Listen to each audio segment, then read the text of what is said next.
don't know if you can help or not, but we'll try it. This is an alarm problem. The alarm, the other day, I accidentally hit the panic. I accidentally hit the panic mode, and ever since then, it's been screwed up, to say the least.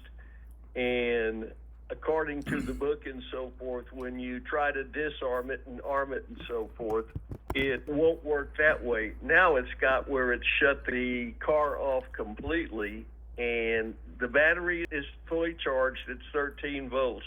But once you go to on and you try to start it, there's nothing. And the interior light, in other words, it's dead. It's not getting power to the starter or to anything else. So the dome light doesn't come on when you open the door? No, sir, not at all. Okay. Have you checked the fuses? Good question. There's 16 million fuses in that thing. Yes, there is. So the easiest way to do this is because if there's no power anywhere to the vehicle, that would suggest that if we have a blown fuse, it would be a big main or a maxi fuse. So you could start, you don't have to check all the 5 amp fuses, all the 10, you don't have to waste your time with that stuff. Just go to the biggest fuses you can find as closest to the battery as possible and check those ones. All right, hang on a second here. This is a 2014 Ford F-150. Where would that be? So you probably have at least one fuse box under the hood. Sometimes they have two. I'm pulling it up here for you right now, and I'll let you know for sure. Hang on, give me 1 second. Yeah, no, let me get my glasses, if you don't mind. You have a battery junction box, front of the engine compartment. Yeah, I got to get my glasses. Okay. I'll wait around here while I go when I walk away. Okay. You there? I'm here. All right. Right at the front here. So contrary to what I normally would see, you would have like fuses, 100, 150, 180 amp fuses. Yeah. All I see is little fuses, unfortunately. But what you could do, you could go through the little fuses. I got a 30 amp, fuse 11, fuse 14, fuse 16, fuse 17, fuse 35. If the fuses are good, then what you could do is you could measure voltage on those fuses to make sure they have the same voltage as the battery.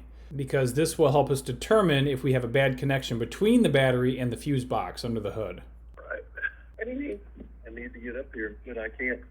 What do you need to get up there for? So I can see. Hang on just a second. And you know what we could do too? We don't have to do all of this while we're on the phone.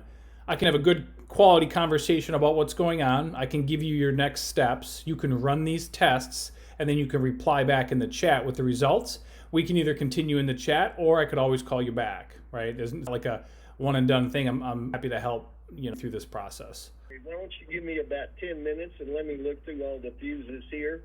Okay. I think that's fine. I'll just post a reply in the chat. So basically what we're looking for, here's the important thing. That checking the 20 and the 30 amp fuses under the hood, make sure that they're good.